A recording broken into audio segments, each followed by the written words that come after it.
మధ్యాహ్న భోజన కార్మికుల సమస్యలు పరిష్కరించాలని, కార్మికులకు కనీస వేతనంగా 10,000 అందించాలని సిఐటియు జిల్లా అధ్యక్షులు ఎగుమంటి ఎల్లారెడ్డి అన్నారు.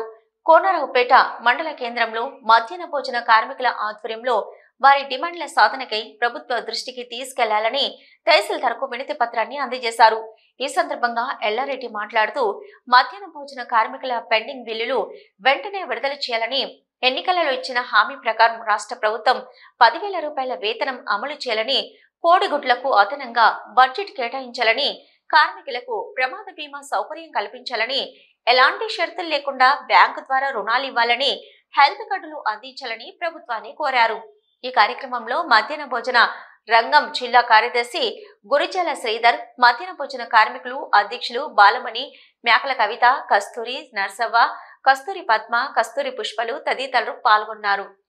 మధ్యాహ్న భోజన కార్మికుల ఐక్యత వర్ధిల్లాలి, మధ్యాహ్న భోజన కార్మికుల ఐక్యత నశించాలి ప్రభుత్వం వండి విధానం, నశించాలి ప్రభుత్వం వండి విధానం, నశించాలి ప్రభుత్వం వండి విధానం, నశించాలి మధ్యాహ్న భోజన కార్మికుల వైఖరి, నశించాలి మధ్యాహ్న భోజన కార్మికుల వైఖరి మీద ప్రభుత్వ విధానం.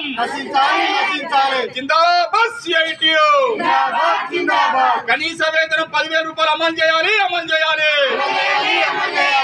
సిరిసిల్ల జిల్లా కోనరావుపేట మండల కేంద్రంలో జిల్లా మధ్యాహ్న భోజన రంగం సిఐటియు ఆధ్వర్యం లోపల మధ్యాహ్న భోజన కార్మికులతోటి ఇక్కడ గౌరవనీయులు ఎంఆర్ఓ గారికి వినతి పత్రం ఇవ్వడం జరిగింది.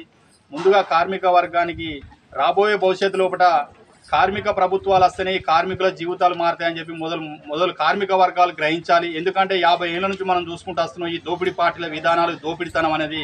ముందుగా ఈ కార్మికులకు ఏవైతే ఉన్నాయో పెండింగ్ బిల్లులు 6 నెలల నుంచి కోడిగుడ్ల బిల్లులు కానీ, మెను ఛార్జీలు కానీ, గౌరవ వేతనం ఏదైతే ఉందో ఇప్పటివరకు కూడా వచ్చే పరిస్థితులు ఎక్కడ కూడా కనబడతలేవు. మరి ప్రభుత్వాలేమో ఊదడింపులుగా 100 కోట్లు ఖర్చు పెడుతున్నాం, అది ఖర్చు పెడుతున్నా అని చెప్పి మాట్లాడుతూ విద్యాశాఖ మీద ఖర్చు పెడుతున్నా అని చెప్తున్నారు. కానీ మరి మధ్యాహ్న భోజన కార్మికుల విషయానికి వస్తే చిన్న చూపు చూడడం అనేది చాలా దురదృష్టకరం. దాన్ని సిఐటిగా ఖండించడం జరుగుతుంది. ఇప్పటికైనా ఈ ప్రభుత్వాలు మేలుకొని వారికి టైంకు అందియాలని చెప్పి, లేని పక్షం లోపల పెద్ద ఎత్తున రాబోయే రోజుల్లో మధ్యాహ్న భోజన కార్మికులను కలుపుకొని పెద్ద ఎత్తున ఉద్యమాలకు తెరలేపుతామని చెప్పి వీళ్ళ డిమాండ్లు ఏవైతే ఉన్నాయో ఉద్యోగ భద్రత కల్పించాలి, వారికి ప్రమాద బీమా సౌకర్యం కల్పించాలి, అలాగే వాళ్ళకు బ్యాంకులు ఎలాంటి షరతులు లేకుండా 2 లక్షల రూపాయలు ఇవ్వాలని చెప్పి, అలాగే సబ్సిడీ మీద ఉచితంగా గ్యాస్ సిలిండర్లు కూడా అందించాలి, అలాగే కోడిగుడ్లు కూడా అందించాలని చెప్పి తదితర డిమాండ్లతో ఏదైతే ఉందో గత సంవత్సరాల కాలం నుంచి మేము పోరాటం చేస్తున్నా కూడా గత ప్రభుత్వానికి కూడా ఈ కార్మిక వర్గం తలుచుకుంటే ఏమవుతుందని చెప్పి గత టీఆర్ఎస్ ప్రభుత్వానికి కూడా అర్థమైంది.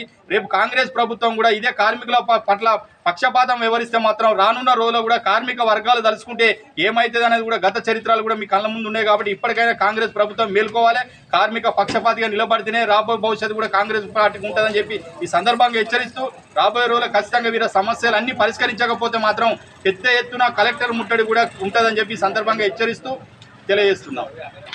జిందాబాద్ సిఐటియు. వర్ధిల్లాలి మధ్యాహ్న భోజన కార్మికుల ఐక్యత, వర్ధిల్లాలి మధ్యాహ్న భోజన కార్మికుల ఐక్యత.